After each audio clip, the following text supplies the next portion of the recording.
Joydebpur rail স্টেশনে ঈদ পরবর্তী মানুষের কিন্তু ঢাকা থেকে বাড়ি থেকে ঢাকাতে ফেরা দেখতে পাচ্ছেন যাত্রীরা ছাদ থেকে কীভাবে নামছে। এখানে কিন্তু অলরেডি সম্পূর্ণ ঝুঁকি নিয়ে কিন্তু ছাদ থেকে সবাই নামতেছে, সম্পূর্ণ ঝুঁকি নিয়ে। এখানে পুরোটাই ঝুঁকি নিয়ে ছাদ থেকে নামছে। দেখেন এখানে কী ভিড়, আসলে এত রিস্ক নিয়ে ছাদে আসা খুবই রিস্ক। এদিকে কিন্তু বৃষ্টি, একদিকে কিন্তু বৃষ্টি, ঠিক আছে, বৃষ্টি হয়েছে, তাহলে বুঝতে পারছেন ছাদের অবস্থা কী হতে পারে। দেখেন সবাই ছাদ থেকে নামছে।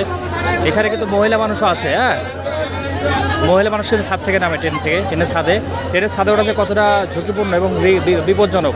এখানে ধরার কোনো কিছু নেই, একবার যদি কোনো কিছু ডালপালার সঙ্গে বাঁধে সঙ্গে সঙ্গে মৃত্যু নিশ্চিত।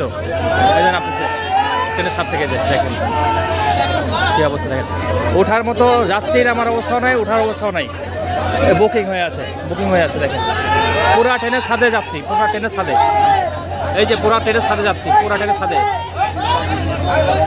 সম্পূর্ণ ট্রেনের ছাদে যাত্রী। কী অবস্থা দেখেন ছাদ থেকে, দেখেন এখানে দেখেন এদিকে চোর চুটকারা আবার কিন্তু সুযোগ নেয়। পুরা ইঞ্জিলে বগি, মানুষের ছাদে বগি, ঠিক আছে, সব কিছু দেখতে পাচ্ছেন। এই যে মহিলাদের অবস্থা দেখেন, মহিলারা চিপাই পড়ে গেছে, চিপাই। এদিকে সবাই দেখেন ছাদের অবস্থা। জয়দেবপুর রেলওয়ে স্টেশনে আছি আমি,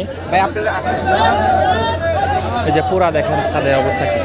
এই যে এদিক থেকেও নামছে, মহিলারা এখন ছাদে ওঠে।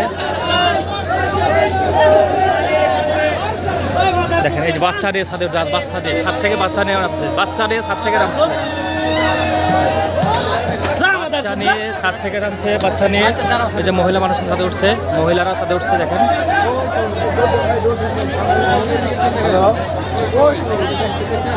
মহিলারা এখন ছাদে উঠছে। অনেকে কিন্তু ছাদ থেকে নামতে পারেনি, ছাদ থেকে কিন্তু অনেকে নামতে পারেনি। ছাদের অবস্থা দেখেন। এই যে আরেকজন এই ট্রেন ছেড়ে দিচ্ছে, ছাদ থেকে নামছে, ট্রেন ছেড়ে দিচ্ছে। এই ঢোকো, ভিতরে ঢোকো, রিস্ক নেও না।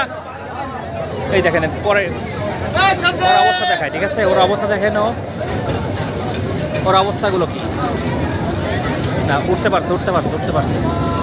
ট্রেন ছেড়ে দিছে, ছাদ থেকে এখনো অনেকেই নামেনি, অনেক যাত্রী কিন্তু ছাদ থেকে নামতে পারেনি। উপরের সম্পূর্ণ যাত্রী কিন্তু ছাদে যাত্রী ভরপুর। জয়দেবপুর রেলওয়ে স্টেশন, দেখেন কী অবস্থা ছাদে। সবাই বাড়ি থেকে সবাই ঢাকার কর্মের জন্য কত কষ্ট করতে হয়, বুঝছেন, কর্মের জন্য কত কষ্ট করতে হয় মানুষের জীবনে। এই যে বাড়ি থেকে আসছে, বাড়ির লোকজন অনেকেই বোঝে না আসলে কতটা কষ্ট করে আমাদের জীবনে কর্মজীবনে আসতে হয়, ঠিক আছে।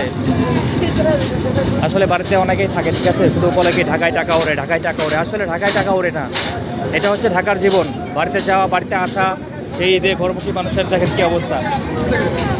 বাড়ি যাওয়ার সময় যে অবস্থা হয়, আসার সময় ঠিক একই অবস্থায় হয়, ঠিক আছে। তো আমি এখন জয়দেবপুর রেল স্টেশনে আসলে মাঝে মধ্যে কিছু ভিডিও নিয়ে আপনাদের সামনে আসি, তুলে ধরি। যদি ভালো লাগে অবশ্যই লাইক কমেন্ট করবেন, পারলে শেয়ার করে দিবেন সবাইকে দেখার জন্য।